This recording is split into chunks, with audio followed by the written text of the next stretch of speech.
Academia में है कि बहुत ही ज़्यादा आज़ादी है आपके पास। मतलब आप ऐसे आपको प्रोजेक्ट्स में आप कुछ भी ऐसे अपने सोची हुई चीज़ें बहुत अच्छे से, जो कुछ रिसेंट पेपर्स आए तो उसकी चीज़ों को आप इनकॉर्पोरेट कर सकते हो। इंडस्ट्री में थोड़ा सा प्रोजेक्ट्स प्री डिफाइंड होता है, उनके गोल भी सटली डिफाइंड होते हैं, मोर और less.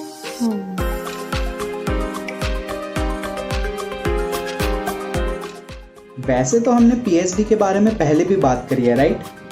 But PhD in Europe, industrial PhD के फायदे और नुकसान and various prospects after that. और तो और ये सब लो जीपीए होने के बावजूद today we are in conversation with someone जो अभी ताज़ा डॉक्टर हुआ है, doctor Anand Raj, and talking to him is our very own doctor Deepshikha Arora. So just immerse yourself into this wonderful conversation. Over to you Deepshikha. आपकी जो इंडस्ट्रियल पीएचडी है, how is it different from working in a company as a R and D sector में job करना? सबसे पहला तो कि आपने भी पीएचडी किया है तो उसमें ऐसे आपको बहुत ही स्पेसिफिक ग्रुप के साथ काम करना होगा। दूसरा चीज ये रहता है कि इसमें काफी फ्लेक्सिबिलिटी है। मतलब अनलाइक आर&डी में काम करना, जहाँ पे कहीं ना कहीं आर&डी में काम करना फिर से वो रूटीन वर्क होता है, तो यहाँ पे हमें काफी फ्रीडम था चीजों को करने का। एट द सेम टाइम जब हम लोग पब्लिकेशंस वगैरह के, जब when we move to the later stage of publication, तो हमें डेफिनेटली कुछ एप्लीकेशंस अपने काम से दिखाना पड़ता था। तो वर्किंग कल्चर एज सच कुछ बहुत ज्यादा डिफरेंट नहीं है, क्योंकि सब लोग ही दे आर रिसर्च इंजीनियर्स और समथिंग लाइक दिस। बट एक जो था कि इसमें ज्यादा टाइम मिलेगा, आपको फ्लेक्सिबिलिटी मिलेगी खुद के प्रोजेक्ट्स को करने का, तो ये किसी भी मतलब जो एम्प्लॉय हो सकते हैं उसके लिए इम्पोर्टेंट बात हो सकती है। और एकेडमिया में है कि बहुत ही ज्यादा आज़ादी है आपके पास। मतलब आप ऐसे आपको प्रोजेक्ट्स में आप कुछ भी ऐसे अपने सोची हुई चीजें बहुत अच्छे से, जो कुछ रिसेंट पेपर्स आए तो उसकी चीजों को आप इनकॉर्पोरेट कर सकते हो। इंडस्ट्री में थोड़ा सा प्रोजेक्ट्स प्री डिफाइंड होता है, उनके गोल भी सटली डिफाइंड होते हैं, मोर और लेस। और depending upon the track we choose, मतलब कभी कभी अगर हम उसमें एक्स्ट्रा ब्रांचिंग करेंगे रिसर्च में, तो भी they will cut short. Like I have couple of discussions about this part की like fundamental research में काफी अच्छा जा रहा था, but the company और people will say like कि नहीं, अभी इसमें थोड़ा आगे रुकते हैं। तो ये एक बहुत ही बैलेंस अप्रोच में हम लोग जा रहे थे, मतलब इस पीएचडी में, कि फंडामेंटल पार्ट को भी लेके चलना है, सेकंड में उसके एप्लीकेशंस पार्ट को भी एक्सप्लोर करना है, सो दैट कि जो कंपनी बेनिफिट हो, सोसाइटी बेनिफिट हो, और ऐसी तरह की चीजें। तो ये एक बहुत ही डिफरेंस है। और बाकी तो आर&डी एम्प्लॉय से बहुत ज्यादा डिफरेंस नहीं होता, क्योंकि दे आर ऑल्सो पीएचडीज। मतलब हमारे साथ भी जो लोग भी काम कर रहे थे, everyone was PhD and more like independent researcher. They were having a fixed tenure and projects. और बट फ्लेक्सिबिलिटी ऑब्वियसली पीएचडी लोगों को थोड़ा सा ज्यादा इस मामले में था कि they will be exploring on their own. So basically मुझे समझ आ रहा है, इट्स लाइक अ होलिस्टिक, आपको एकेडमिक और इंडस्ट्रियल का बहुत ही होलिस्टिक ओवरव्यू मिल रहा है इंडस्ट्रियल पीएचडी में। तो you are getting best of both the worlds. और सबसे इम्पोर्टेंट, यस, और आई थिंक सबसे जो इम्पोर्टेंट पार्ट था कि जो प्रॉब्लम जो हम लोग डिफाइन कर रहे थे रिसर्च, आर&डी रिसर्च में, कंपनी वाले में, तो वो काफी ऐसे नीड ऑफ आवर को फोकस करके कर रहे थे। मतलब इट वाज नॉट लाइक कि एक प्रोफेसर है और उनका जिसमें एक्सपर्टीज है उसमें वो कर रहे हैं। इंडस्ट्रियल पीएचडी में एक और बात है कि कंपनी के जो पीएचडी प्रोजेक्ट्स होते हैं वो हर बार चेंज हो जाते हैं। मतलब कोई भी सुपरवाइजर या रिसर्च इंजीनियर हो, they will be getting complete entirely new projects. मतलब थोड़ा बहुत मेथड्स और tools same similar kind of use करेंगे, बट जैसे मेरे पहले किसी ने, मेरे सीनियर ने सूट ऑक्सीडेशन पे काम किया, मैंने CO2 कैप्चर पे काम किया, मेरे आगे किसी ने कुछ इंजन सिमुलेशंस पे काम कर लिया। तो ऐसे तरह की चीजें बहुत डाइवर्स होती है वहाँ पे, तो आपको उसका भी बहुत आइडिया लगता रहता है। और इन जनरली कंपनी में जितने तरह की भी बहुत सारे डिवीजन है, उनके मल्टीपल लाइन ऑफ रिसर्च है, जो कि डायरेक्टली सोसाइटल एप्लीकेशन इंक्लाइंड है। तो ये काफी फायदा होता है।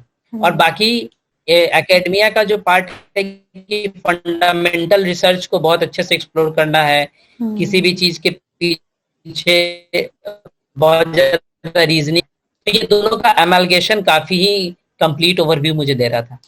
तो ऐसे बहुत ही बढ़िया एक्सपीरियंस था इस पार्ट में। तो मैं आपसे थोड़ा, अब आपने कहा कि आपकी यूरोप से जैसे पीएचडी है, तो हम अब बात करते हैं कि what are the pros and cons of doing a PhD in Europe.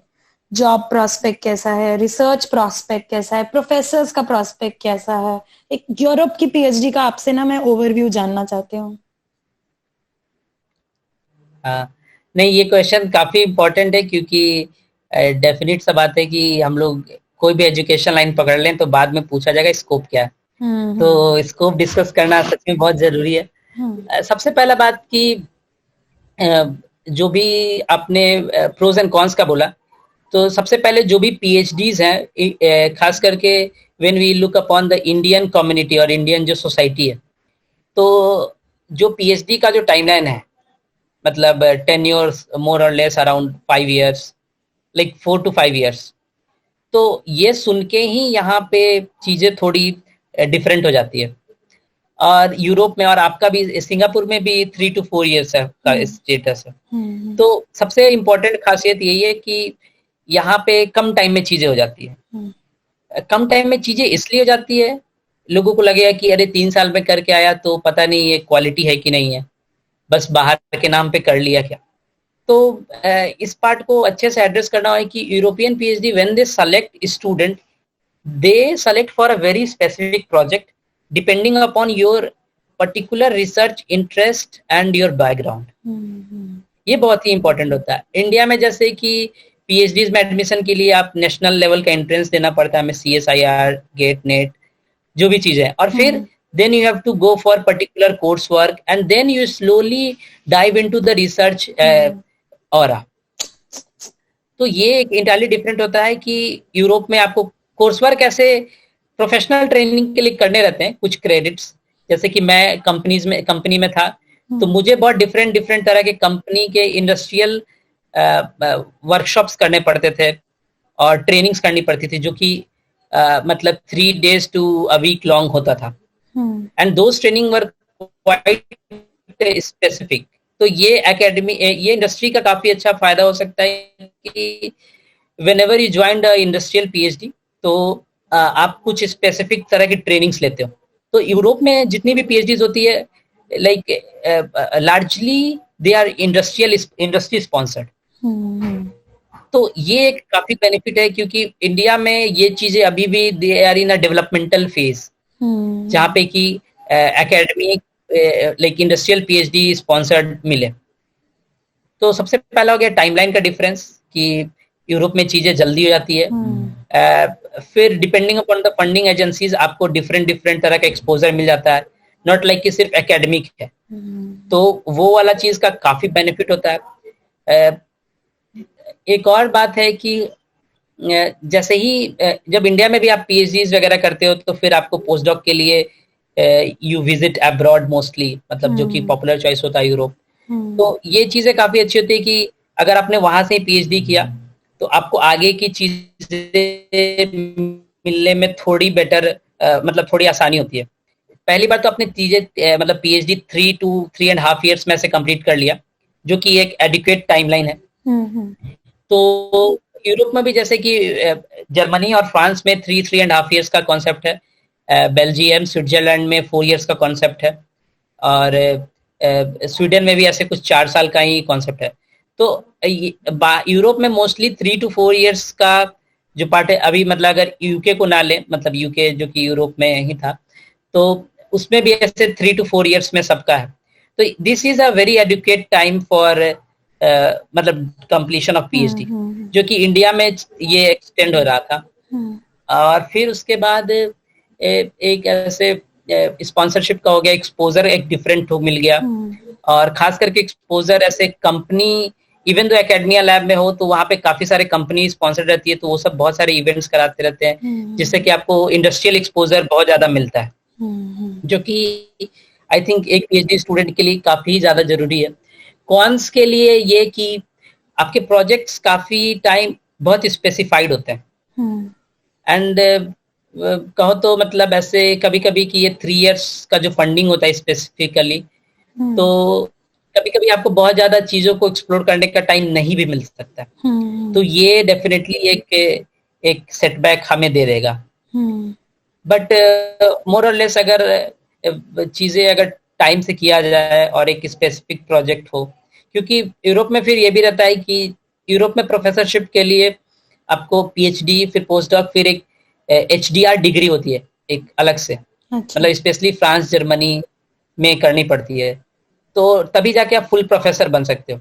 अच्छा। तो एक थोड़ा डिफरेंट पैटर्न है मतलब हैबिलिटेशन करने का।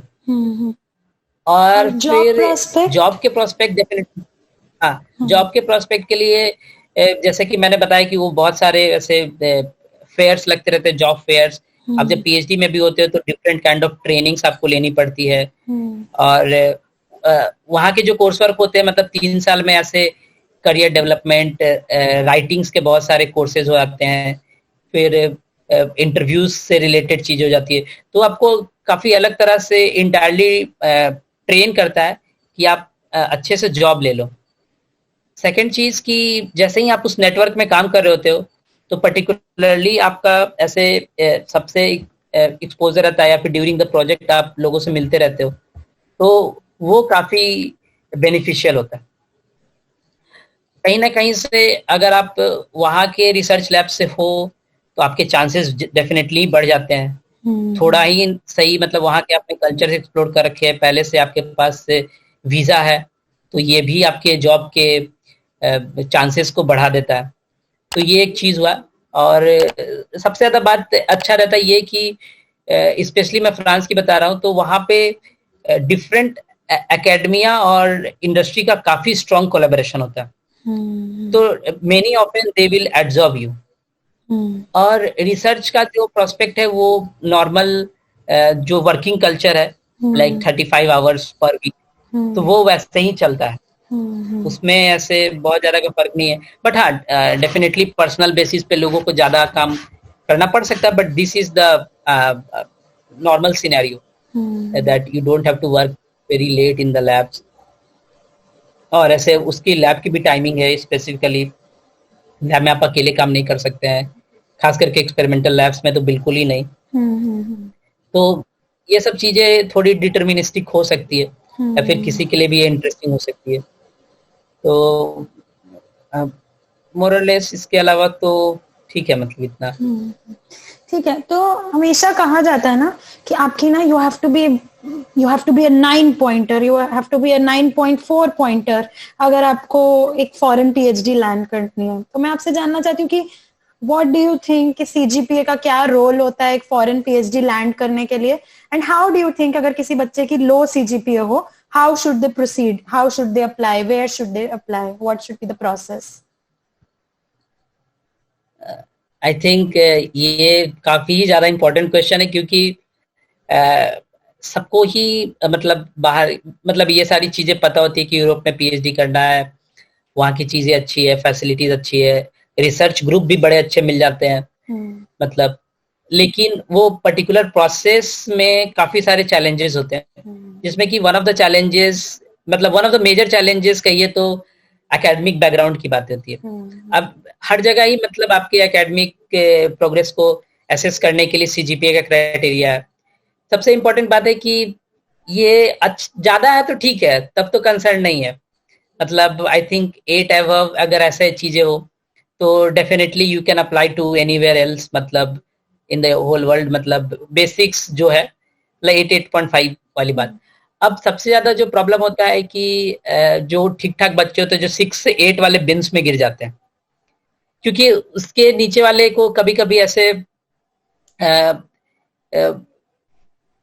आप उसके आगे भी कंसिडर कर सकते हैं, लेकिन ये वाला जो होता है, ये मेजर चंक जो रहता है, ये बहुत ही कंफ्यूज होते हैं। खास करके 6 से 8, मतलब चलो 5 से 8 ले लिया, तो इनको आई थिंक काफी अच्छे से समझना होगा कि इसके लिए सबसे पहले अच्छी से तैयारी करनी पड़ेगी। कि शुरुआत में तो लोगों का सीजीपीए गिर जाता है, जैसे कॉलेज में गया, चीजें एक्सप्लोर नहीं करी हुई है। जैसे कि मेरे केस में क्या था कि हाँ, तो मेरा भी काफी कम पॉइंटर था, पहले ही बताता हूँ। और फिर उसके बाद जब मैं कॉलेज में गया तो मतलब there were lots of things to do, मतलब जिसका कि कभी अपॉर्चुनिटी के बारे में पता नहीं था। काफी क्लब्स थे, लोकेशन काफी बढ़िया था, तो घूमने चले जाओ, ट्रैकिंग कर लिया। ऐसे 10 तरह की चीजें करने के बाद कहीं ना कहीं तो इफेक्ट पड़ेगा ही, सीजीपीए में ही लगा। तो उसके बाद फिर इम्पोर्टेंट यही होता है कि हाउ यू डिफाइन, मतलब क्रेव योर पाथवे। अब शुरू से ही मेरा थोड़ा रिसर्च में इंटरेस्ट था, तो इसके लिए थोड़ा बहुत क्लियरिटी होना चाहिए, और एटलीस्ट कि कुछ ना कुछ करते रहना, ये वाला एक एटीट्यूड होना चाहिए। काफी लोग क्या करते हैं कि जब सीजीपीए कम जाता है तो they just try to push it, मतलब। तो सबसे इंपॉर्टेंट बात है कि बाहर के एप्लीकेशंस में डेफिनेटली एक लेवल है, बट जैसा कि मैंने बताया कि उनके प्रोजेक्ट्स काफी स्पेसिफिक होते हैं, so they look for specific training as well.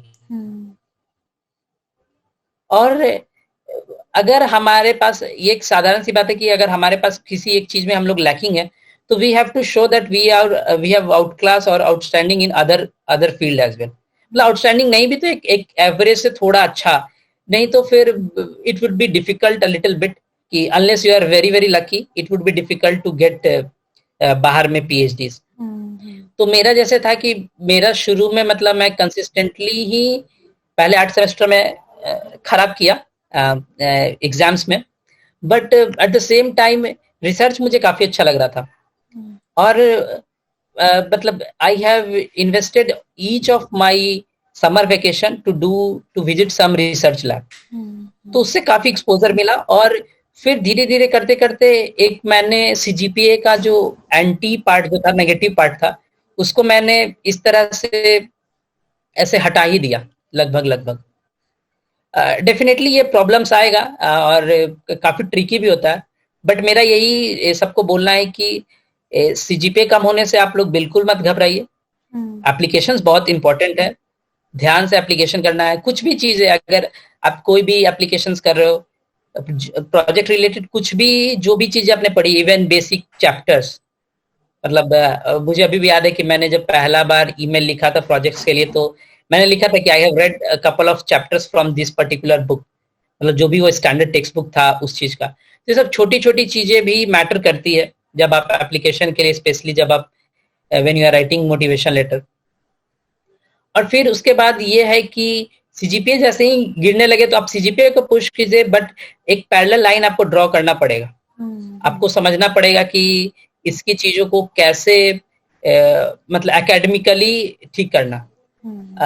पता नहीं पीएचडी के लिए स्पोर्ट्स वाली चीजें कितनी मैटर करेगी, कि आप स्पोर्ट्स में गोल्ड मेडल लाए हो, करती ही होगी, बट मेरा यही कहना है कि अगर जैसे ही आपका थोड़ा बहुत मार्क्स वगैरह कम आ रहा है, आप डेफिनेटली ही प्रोजेक्ट्स कीजिए। वो इसलिए भी इम्पोर्टेंट है, it is not just to draw a parallel line, but to give you a very rough like fair idea, जिससे कि आप आगे पीएचडी में करिएगा। काफी बार क्या हो रहा है कि even though if you are 9 pointer और 10 pointer and with the very less this kind of summer internships और ये ऐसे रिसर्च के ऑब्जेक्टिव से, even if you land up in a very good PhD, तो आपके पास काफी बार वो एक्सपोजर और एक्सपीरियंस नहीं होगा।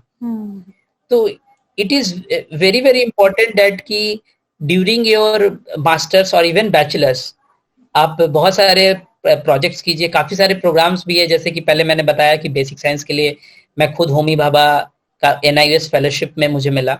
Later on their is Indian academy of sciences का जो फेलोशिप्स है, आप इंडिविजुअल प्रोफेसर्स को ईमेल कर सकते हैं।